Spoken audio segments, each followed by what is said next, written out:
Sirat ini adalah istilah yang digunakan di dalam agama kita, sesuatu yang dibentangkan di atas neraka. Nanti di mahsyar pada saat timbangan amal sudah selesai dan orang-orang kafir sudah dilempar ke neraka, tinggal yang ada di situ di tempat timbangan adalah orang-orang beriman. Orang yang beriman sudah berhasil lolos timbangan amal mereka lebih baik akan masuk surga, dan orang beriman yang timbangan dosanya masih lebih berat, mereka berkumpul satu sama yang lain tuh di satu tempat. Maka pada saat itulah dibentangkan sebuah jalan di atas neraka, dibentangkan di atas neraka. Kemudian itu yang dikenal dengan sirat. Jalan ini berbeda teman-teman sekalian, bukan jalan biasa, jalan yang sangat licin, gelap, dipenuhi dengan besi-besi tajam yang akan menyentuh tubuh orang-orang tertentu.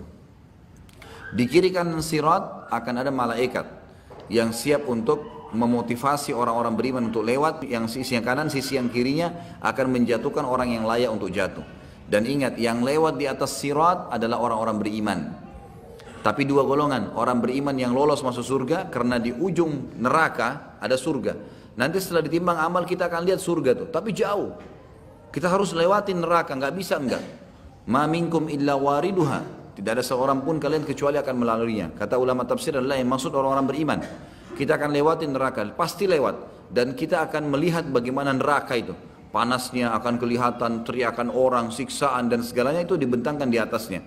Jadi ibarat kalau bangunan besar, maka ada lubang di atas neraka itu, ada sebuah lubang yang besar yang memang dari situ akan dicemplungin dan dimasukin orang-orang ke neraka, lalu para malaikat memasukkan mereka di pintu-pintu masing-masing dari 7 pintu neraka. Itu akan dimasukkan sesuai dengan siksaan mereka masing-masing, wa na'udzubillah. Nah, nanti kan dibentangkan sirat ini, kemudian akan ada golongan yang beriman yang lolos memang, baik karena tidak ditimbang amalnya lagi, para nabi-nabi, para syuhada, orang-orang soleh yang Allah karuniahi memang luar biasa, waktunya dipakai untuk ibadah terus dan maksiatnya dia bertaubat. Kemudian anak-anak muslim mereka akan lewat sangat cepat melewatin sirat tersebut. Dan ini umumnya melewatin sirat seperti cepatnya kilat. Kemudian akan ada yang cepatnya seperti kuda, menunggangi kuda, ada yang seperti berlari, dan ada yang berjalan dan dia terkoyak tapi selamat. Dan ada juga orang-orang yang merangkak dan akhirnya jatuh, Jadi ada orang beriman yang akan lolos sampai ke depan surga nanti, ada namanya kantara. Dan ada orang-orang beriman yang tadinya memang beriman tapi mereka dosanya lebih besar, harus lewat neraka dulu. Mereka juga melewati sirat tapi ini akan jatuh terlebih dahulu. Termasuk nanti akan ada orang beriman yang misal dosanya 100.000, pahalanya 100.000. Lalu Allah Azza wa Jal bantu dia, ya, disucikan, dihilangkan beberapa dosanya sehingga amal solehnya lebih banyak. Nah, dosa yang dimaafkan oleh Allah Subhanahu wa Ta'ala ini sudah cukup untuk mengkoyak tubuhnya dengan besi yang tajam di sirat. Dia akan selamat tapi akan terkoyak.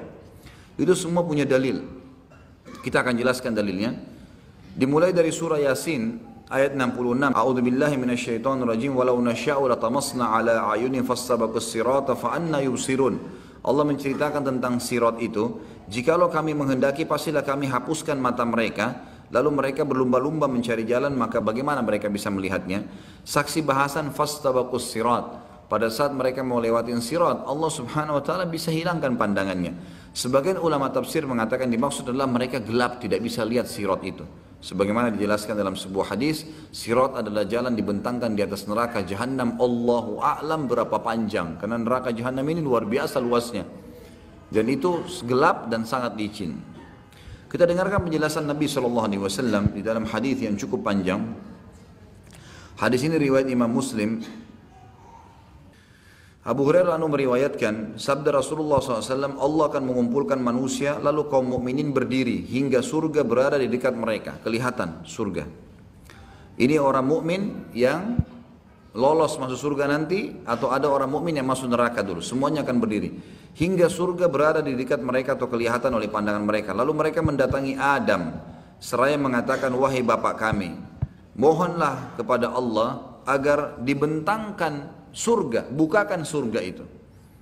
Ada jalan sebagai sana, tapi tidak bisa. Mereka lihat sekitarnya nggak ada jalan. Ini neraka, harus dilewati neraka baru sampai ke surga. Maka mereka berkata semuanya, wahai Adam, engkaulah bapak kami, bukakanlah surga untuk kami. Ya. Artinya minta kepada Allah agar dibentangkan surga dibuka dan kami bisa jalan menuju ke sana. Adam alaihissalam menjawab, tidakkah yang mengeluarkan kalian dari surga, melainkan karena bapak atau dosa bapak kalian, Adam, aku tidak berhak untuk hal itu. Pergilah kepada anakku Ibrahim, Khalilullah. Beliau pun melanjutkan, kata Nabi SAW, maka Ibrahim mengatakan, aku tidak berhak akan hal itu, aku hanyalah Khalil, kekasih semasa di dunia, tapi di akhirat tidak. Cobalah pergi kepada Musa yang diajak berbicara oleh Allah secara langsung. Mereka pun mendatangi Musa AS, maka ia mengatakan, aku tidak berhak akan hal itu, pergilah kepada Isa. Kalimatnya Allah dan ruh darinya, karena tidak ada sperma, tapi langsung menjadi manusia, maka dikatakan ruh dari Allah Isa alaihissalam. Isa mengatakan aku tidak berhak akan hal itu. Akhirnya mereka mendatangi atau datang kepada Muhammad SAW, maka beliau diizinkan serta amanah dan kasih sayang didatangkan. Lalu keduanya berdiri pada dua sisi sirat, sebelah kanan dan sebelah kiri. Orang yang pertama dari kalian berjalan seperti kilat. Abu Hurairah mengatakan, aku mengatakan ayah dan ibuku sebagai tebusannya wahai Rasulullah. Bagaimanakah jalan seperti kilat itu? Golongan pertama yang lewat itu akan seperti kilat, dan ini para nabi-nabi, para syuhada, ya, orang-orang pilihan yang masuk surga tanpa hisab, termasuk anak-anak muslim yang meninggal sebelum balik, mereka akan melewati sirat seperti kilat. Abu Hurairah bertanya memastikannya, Rasulullah, bagaimana sih jalan seperti kilat itu? Saya ingin memastikan gitu. Lalu beliau menjawab, apakah kalian tidak melihat kilat bagaimana ia datang dan pergi dalam sekejap mata? Lalu kata Nabi SAW, kemudian ada golongan kedua yang akan lewat seperti burung yang terbang.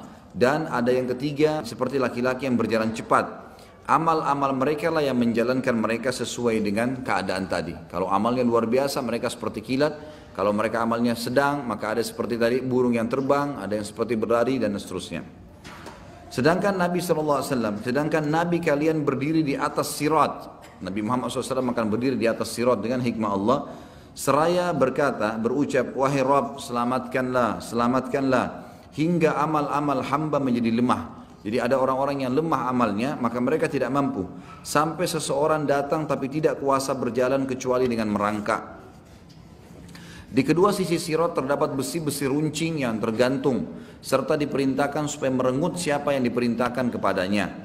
Ada yang terkoyak tapi selamat. Nah, ini yang terkoyak tapi selamat yang saya jelaskan tadi, orang-orang beriman yang tadinya punya dosa lebih banyak daripada pahalanya.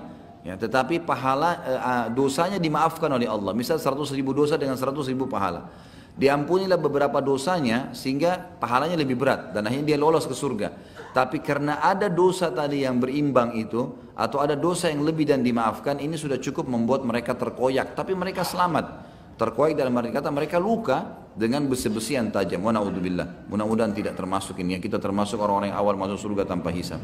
Dan ada yang terjatuh dalam neraka dan akhirnya ada yang terjatuh karena dosa mereka sendiri. Demi zat yang jiwa Abu Hurairah berada di tangannya. Ini Abu Hurairah menyampaikan tentang pemahamannya dari hadis Nabi SAW.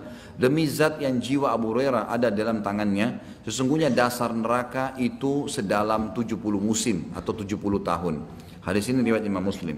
Dari hadis ini kita ambil pelajaran bahwasanya nanti Nabi Muhammad SAW selain memberikan syafaat kubra nanti di hari kiamat untuk Allah datang mengadili manusia, ternyata ada syafaat yang lain di mana Nabi SAW akan diberikan oleh Allah Subhanahu Wa Taala untuk memohon agar dibentangkan jalan sirat di atas neraka dan manusia akan melewatinya, khusus orang-orang yang beriman, baik yang selamat ataupun orang-orang yang akan masuk ke dalam neraka dulu.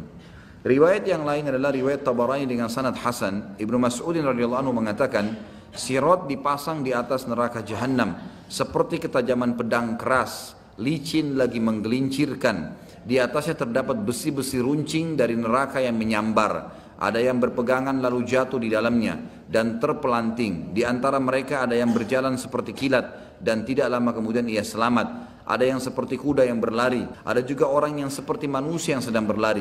Kemudian ada seperti pria yang sedang berjalan. Kemudian yang terakhir dari mereka adalah orang yang diberi isyarat, ya, yang diberi isyarat oleh neraka. Maksudnya adalah neraka akan dekat sekali dengan dia sehingga dia bisa merasakan panasnya sambil merangkak. Dan akhirnya dia terjatuh di dalamnya karena masih ada dosa tertinggal, hingga Allah memasukkan orang-orang yang lolos ke surga dengan karunia dan rahmatnya. Hadis ini melengkapkan hadis yang sebelumnya tentang masalah, ya, bagaimana orang-orang melewati sirat nanti akan lolos ke surga sampai hisab, dan juga orang-orang yang harus melewati neraka dulu.